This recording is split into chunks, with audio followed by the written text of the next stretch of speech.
A pregação do Evangelho.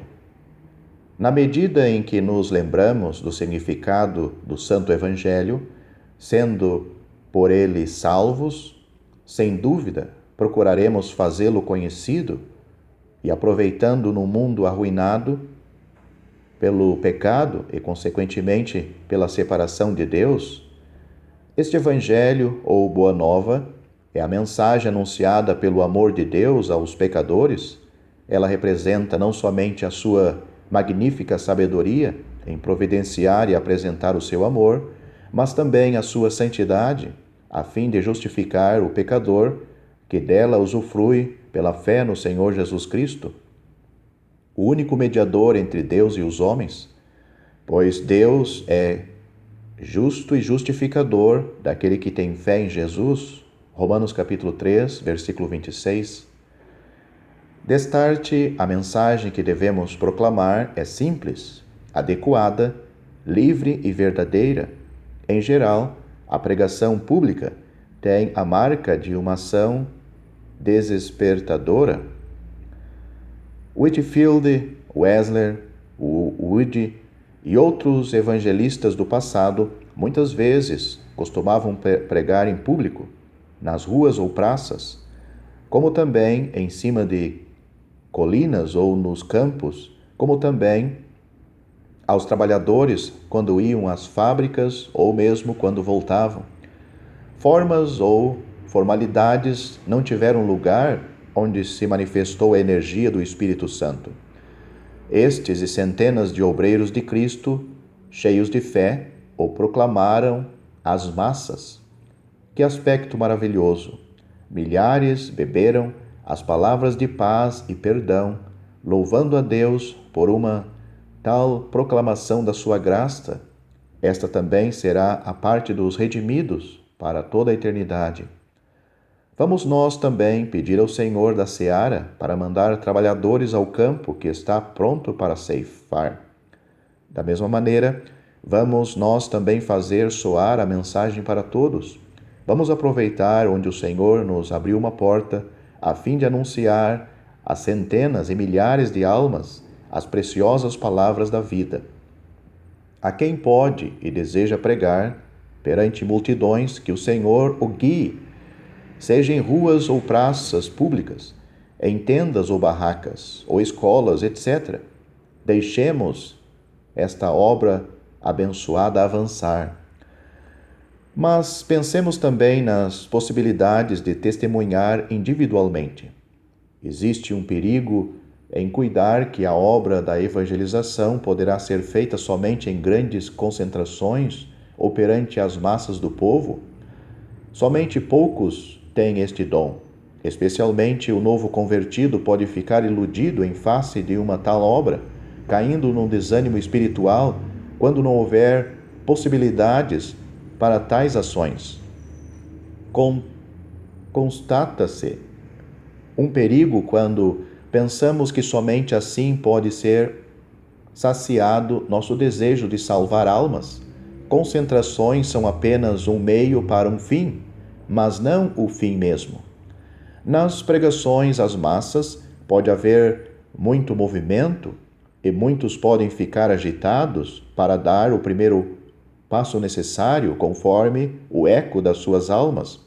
Assim, muitos se tornam ouvintes, comparáveis com a semente que caiu em terra pedrosa, onde não achou lugar para arraigar e se desenvolver. Assim explica o Divino Mestre em Lucas capítulo 8, versículos 6 a 13. Estes são, e não têm raiz, creem apenas por algum tempo, e na hora da provação se desviam. Por este motivo, um pregador perante o público deve ser fiel em suas admoestações e não procurar fazer números, mas qualidade e conversões reais.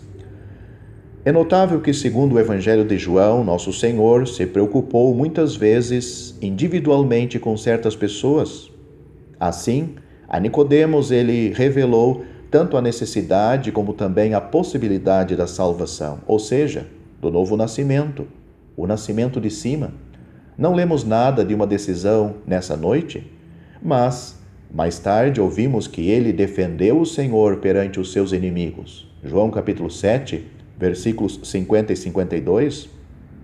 Além disso, ele teve coragem de mostrar sua simpatia e amor publicamente, quando, junto com José de Arimateia, presta alta homenagem a ele que morreu por pecadores, como também, sem dúvida, por ele mesmo.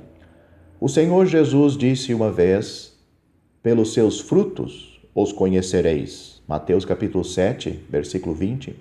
Discípulos ocultos, mas fiéis. João capítulo 19, versículos 38 a 42.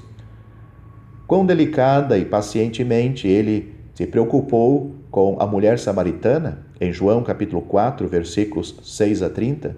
Ele não somente lhe mostrou a salvação pela confiança nele, mas também manifestou o desejo do Pai de ter adoradores em espírito e verdade. Que sublime alvo no novo nascimento! Que ligação com o trabalho individual mostrou a seus discípulos os campos branquejados para a ceifa, onde o privilégio da cooperação é de todos os redimidos. João capítulo 4, versículos 34 a 38. Em João capítulo 8, versículos 1 a 11, reparamos sua preocupação com a mulher adúltera, provavelmente pronta para o arrependimento. Em capítulo 9, versículos 1 a 38, ouvimos a história de um cego de nascimento que, depois de receber o Senhor Jesus, o adorou. Não vamos menosprezar a atividade individual com as almas, mesmo sendo insignificante aos olhos dos homens. Nós pensamos aí, especialmente em congregações onde faltam evidentemente dons para organizar concentrações públicas. Quando alguém se acha incapaz de pregar perante as multidões, ele será capaz de pegar a sua Bíblia e folhetos evangelísticos a fim de ir de casa em casa para distribuir a preciosa palavra da salvação. Nós, por nossa parte, não poderíamos ser também representantes e divulgadores do amor de Deus? Em 2 Coríntios capítulo 5, versículo 11, lemos: conhecendo o temor do Senhor, persuadimos os homens. E no verso 14, lemos: pois o amor de Cristo nos constrange, julgando nós, por isso, um morreu por todos, logo todos morreram.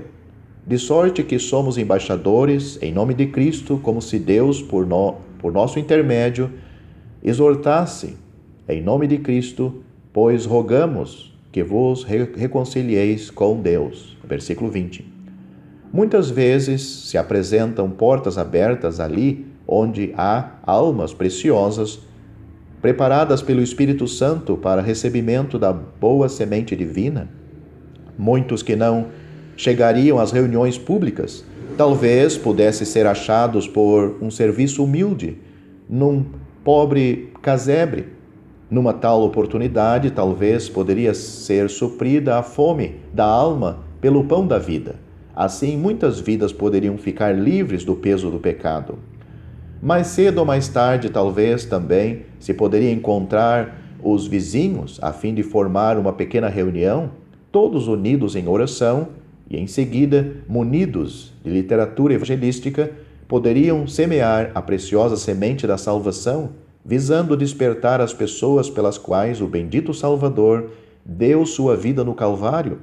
Sem dúvida, isto poderia ser uma sugestão particular para um ou outro leitor dessas linhas.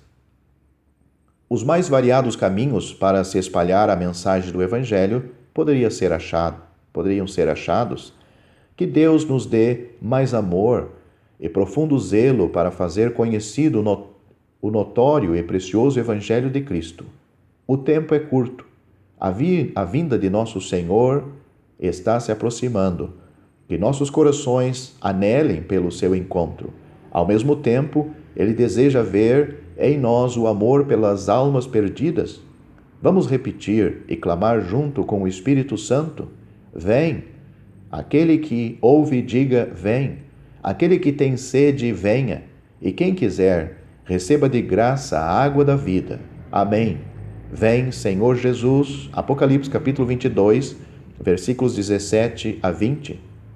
Tu, porém, fazes o trabalho de evangelista. 2 Timóteo capítulo 4, versículo 5.